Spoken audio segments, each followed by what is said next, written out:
for Biafra from other states in Africa and other countries as well. So we'll be having a lot of conversations outside the U.S. government with other governments that are sympathetic, and I think we could make a lot of international progress. Wow. Of the restoration of the independent state of Biafra, that is all finished with. Wow. Through my international contacts, interacting with world leaders, have put out feelers about Biafra to other independent states, including in Africa. As you heard, my good friend and my other client, the president of the Eritrean government in exile, recognizes and will be the first country to recognize the United States of Biafra. Wow. As President Bluddy noted, while Eritrea gained independence from Ethiopia in 1991, the people of Eritrea have been under a brutal dictatorship since that time and have not had their freedom. And President Bluddy wants to bring freedom and democracy to his people, and it's been an honor to represent his cause in Washington, and he is very strongly supported by our government over the current dictatorship in Eritrea. So his recognition of Biafra is very significant. Yes, so through what he's doing, through other contacts we're making, I think we can get recognition for Biafra from other states in Africa and other countries as well. So we'll be having a lot of conversations outside the U.S. government with other governments that are sympathetic, and I think we could make a lot of international progress. wow. Biafra's struggle for independence is a sublime one, in which the lands of its indigenous people can finally take control of their own destiny. Yes. For too long, the people of Biafra has suffered under colonial bondage and now neo-colonial oppression, being forced to be under the Nigerian yoke. Under the zoo. With the declaration of the restoration of the independent state of Biafra, that is all finished with. Yes, so. Yes, so, yes, so.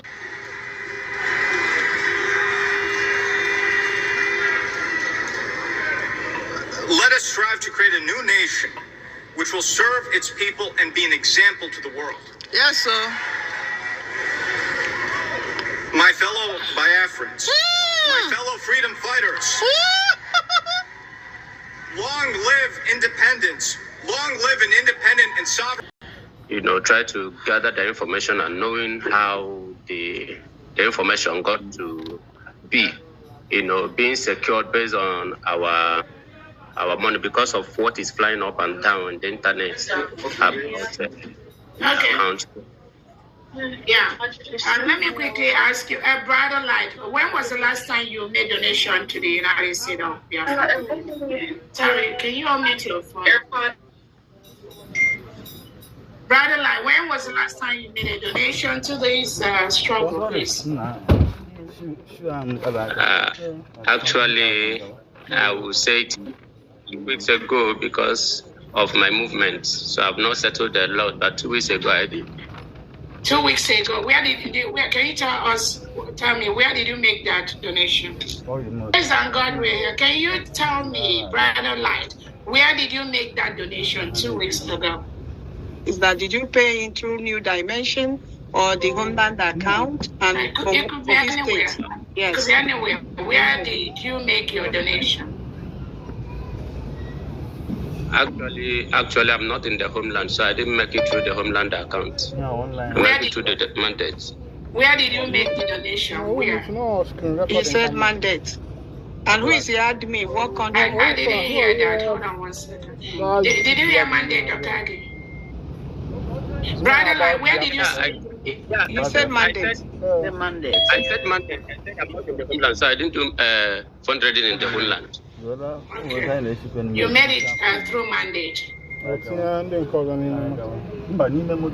So the reason why, because I wanted to really check something.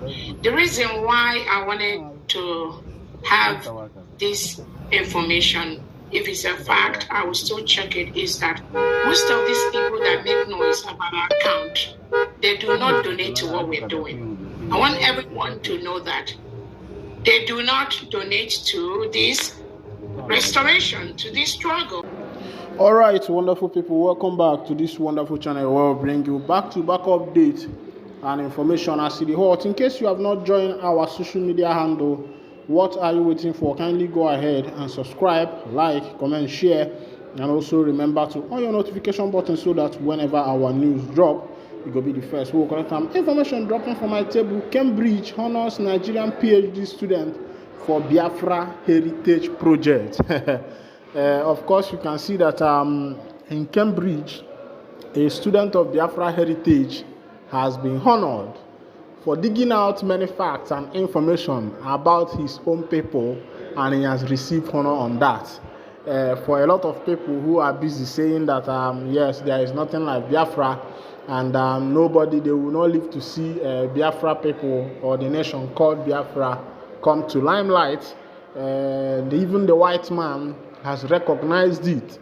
It's just that the country NIG is a country with sovereignty, whereby the other countries are not supposed to interfere in their activities, as the Biafrans are working hard, moving forward, making sure that the day come by and by, one day it is going to become a fulfilled vision, a fulfilled story, a fulfilled history, and also a fulfilled dream. Let me go down to that information so that you can see what is happening. A PhD student at the University of Cambridge Department of Archaeology, Stanley Onye Mechalo, has been recognized for his legacies of Biafra Heritage Project. According to an article published by the department on Monday, Onye Mechalo was recently named runner-up in early career researcher category at the Cambridge Award for Research Impact and Engagement. Onye Mechalo project reportedly engaged both young and old in Enugu, southeastern Nigeria, through creative artistic expression. Through workshop and exhibition, the project aimed to promote intergenerational dialogue and historical awareness of the legacies of Nigeria Biafra War, a sensitive part of people's collective history that has been suppressed by successive Nigerian governments, the article read. I am honored to have received this important recognition from University of Cambridge for my work with communities in the southeastern Nigeria, Onye Mechalo quoted saying. All right, of course, you know that the NIG government has tried so much to, by the governments who took over immediately after the 1967 to 1970 Nigeria Biafra Civil War. They erased that history from the history, so that the people will not be able to understand what actually transpired. And for you to find out the history about Biafra Nigeria Civil War, it has to be a lot of work, except from compendium of work of people like Chinua Achebe, who wrote There Was a Country, and also that of Chimamanda Ngozi Adichie, who wrote Half of a Yellow Sun. That's where you can only find collective history of what transpired between 1967 to 1970 Biafra Nigeria Civil War. Of course, many young people they don't know what actually happened. They don't know what actually transpired. They don't know how the history started and how the history ended, because it was hidden from them. And the aim was that these people thought that if the younger generation should read that history, that they will rise up to their mandate. And but ideology is something that you cannot hide. Even though these young ones were not able to see the history, of course you can see that up until today, a lot of people are still coming out and still demanding for the freedom of the indigenous people of Biafra. Another information, Masop demand ban on mortuaries in Igbo land, says dead bodies disturbing. This one is a new one, but let's go down to that information. The movement for the actualization of the sovereign state of Biafra, Masop, has asked Southeast governors and religious leaders to henceforth place a ban on preserving dead bodies in the mortuaries. The group warned about the dire consequences of continuously keeping dead bodies in mortuaries across Igbo land. Daily Post reports that Conrad Uchenna Madu, leader of Masop, made the call in a statement made available on Monday. Madu said dead bodies in mortuaries were wandering around without rest because they were not buried and committed to Mother Earth.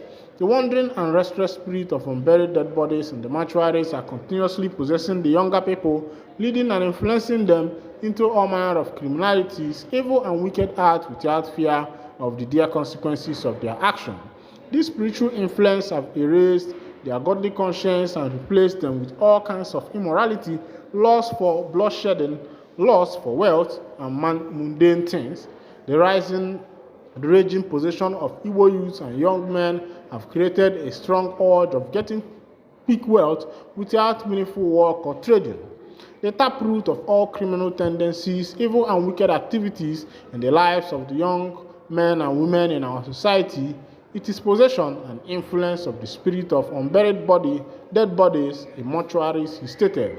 Masob urged church leaders to ban bringing in dead bodies in a casket inside a church that presumed to be a holy temple. Alright, but as it is, this particular information is somehow dicey because I think I have lived like 3 decades on the face of the earth, and ever since I was born, I know that people usually deposit the bodies of their dead ones in the mortuary. And this recent info from Masob is something else. All right, gospel singer actress Njideka Okeke finds love again, ties knot in Anambra State. Renowned gospel singer and Nollywood actress Princess Njideka Okeke, widely known for her hit song Akanchawa, has found love again and remarried.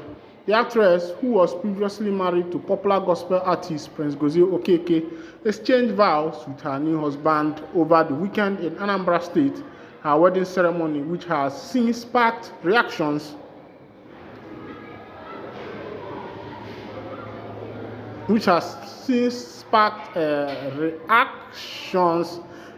among the people, and has also brought excitement about her fresh start. Actor Stanley On Top, a colleague from the entertainment industry, took to Instagram to share the news with fans as well and well-wishers, posting a video from the event. He congratulated the actress, writing, "Nollywood actress Njideka Okeke Akanchawa has remarried. Congratulations to her," he wrote. He also referenced her past marriage, stating she was the ex-wife of Nigeria's biggest gospel singer, Gozie Okeke. These duo have been having loggerhead for many years now, but I'm happy Princess Njideka Okeke has finally remarried. Alright, wonderful people, you don't hear that one. Well, one thing about the issue of marriage is that it is not a do or die affair. Even though it is encouraged that one, inquire very well, pray and research before taking someone in as the bone of your bone and the flesh of your flesh. But Njideka Okeke and the husband has been in a lot of issues. There are some propagandas, there are some, there has been a lot of issues that have been going on between them, and the lady decided to tie a knot. They have been divorced for many years ago. I think it's more than 8 years, since they divorced. And now the woman decided to, take a new leave. I don't think it's a bad one. A lot of people have something to say, but I want you to go to the comment section. Whatever you want to say on this, drop your comment on the comment section, and I will be responding to your comments. As it be, sexual harassment, Interplanetary Union react as Senator Natasha reports Akpabio.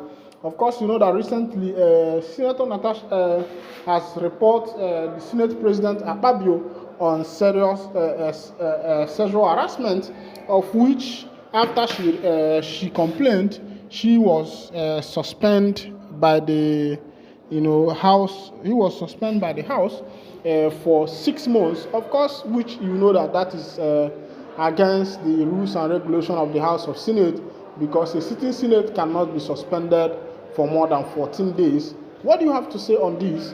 Of course, the nation where we find ourselves is a nation whereby the poor does not have any right to speak, where those ones in authority usually use their power to suppress those ones on the lower echelon. Thank you for listening. God bless.